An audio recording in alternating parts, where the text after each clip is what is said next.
रास्ता जितना खूबसूरत नजर आ रहा है उससे बहुत ज्यादा खतरनाक हो चुका है। आप देखिए कि पानी की धार लगातार बढ़ रही है और ये अगर बारिश ऊपर होती है और आराम से समझ के गिरना नहीं, बारिश अगर होती है तो ये और ज़्यादा खतरनाक हो सकता है। जो ऊपर हमें पहुंचना है, आप समझिए ऊपर जहाँ से झरना आ रहा है हमें उसकी ऊंचाई पर पहुंचना है और वहाँ पहुंचने के लिए न जाने ऐसे कितने खतरनाक रास्तों से हमें होकर जाना होगा, या हो सकता है कि हमें बीच में रास्ता भी बदलना पड़े। वो देखिए जहाँ से झरना आ रहा है वहाँ पर वो ऊंचाई के पास हमें पहुँचना है जहाँ हमें वो साक्ष्य मौजूद मिलेंगे। लोगों का दावा है। समझ कर आगे बढ़ना है। पैर संभाल के रखो आराम से।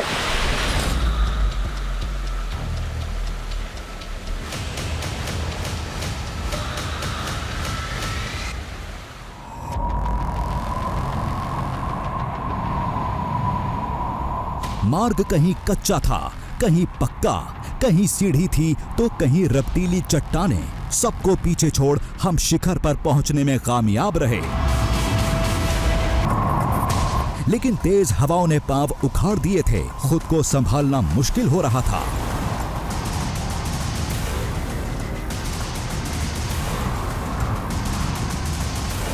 अब हम ब्रह्मगिरी पर्वत के ऊपर पहुंच चुके हैं। हवा कितनी तेज है इसका अंदाजा आप ऐसे लगाइए। कुछ भी चीज यहाँ टिक नहीं पा रही है, जिनके की तरह उड़ जा रही है। ये वही स्थान है जहाँ ब्रह्मा विष्णु महेश यानी त्रिदेव प्रकट हुए, जिसकी वजह से इस स्थान को जो इसकी तलहटी पर मौजूद है उसे त्रयंबकेश्वर नाम मिला। और ये वही स्थान है जहाँ कुछ ही दूरी पर गोदावरी का जन्म हुआ, उद्गम हुआ, जहाँ शिव ने अपनी जटाएं पटकी, जिसके निशान आज भी मौजूद हैं। हम वहाँ जाएंगे।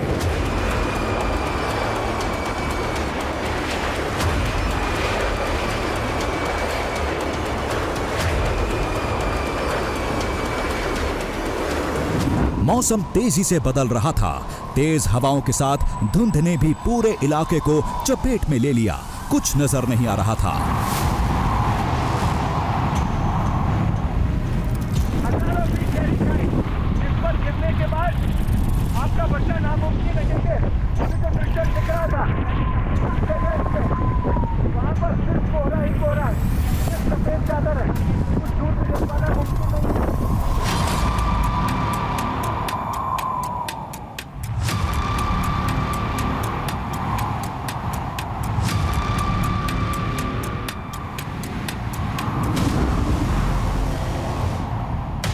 अभी तो सफर के सबसे खतरनाक मोड़ को पार करना था। ऐसे में ये धुंध और तेज हवाएं जानलेवा साबित हो सकती थीं। महादेव की जटा के साक्ष्यों तक पहुंचने के लिए हमें हवा में तैरते उस प्राकृतिक पुल को पार करना था।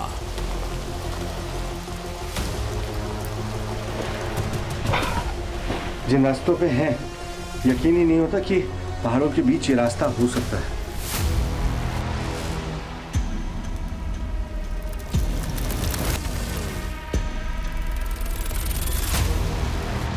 पहले आपको नीचे उतरना है, उसके बाद फिर अगले पहाड़ पे आपको ऊपर चढ़ना होगा।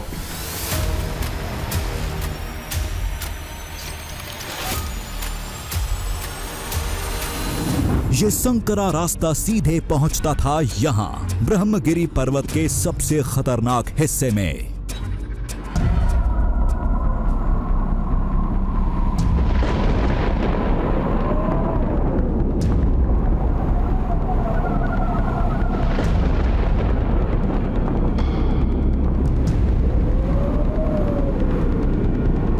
सामने चट्टान की एक पतली पगडंडी,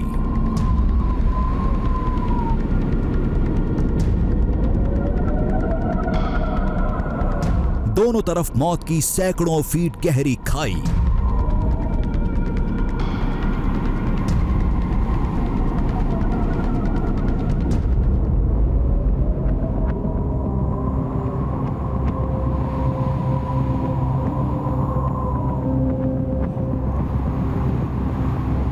तेज हवाओं के बीच इसे पार करके उस पार जाना था।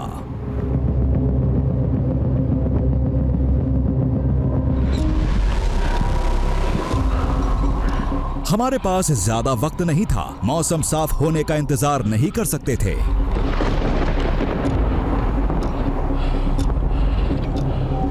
ये हमारे पड़ाव का सबसे कठिन रास्ता है, सबसे खतरनाक भी।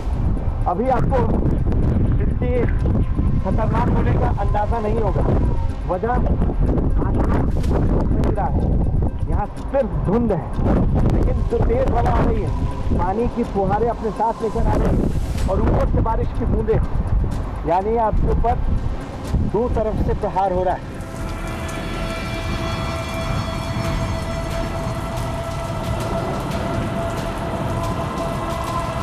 तेज हवाओं का खौफ बरकरार था। कभी धुंध छंट जाती तो कभी बादल मंडराने लगते।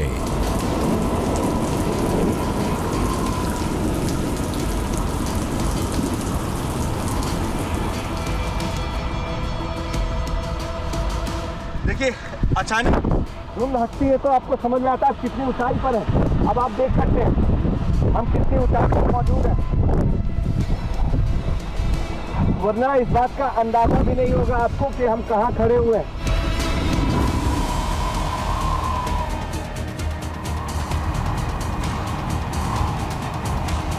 मंजिल तक पहुंचने का जोश इस खौफ पर पूरी तरह हावी था।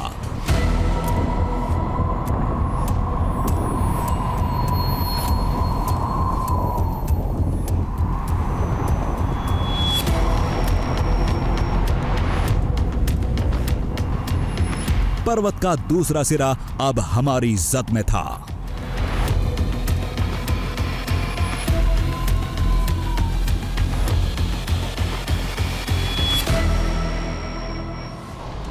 ऐसा लग रहा है कि हमने एक जंग जीत ली। जान में जान है ना किसे कहते हैं। इस रास्ते को पार करने के बाद कोई भी समझ सकता है। हाँ,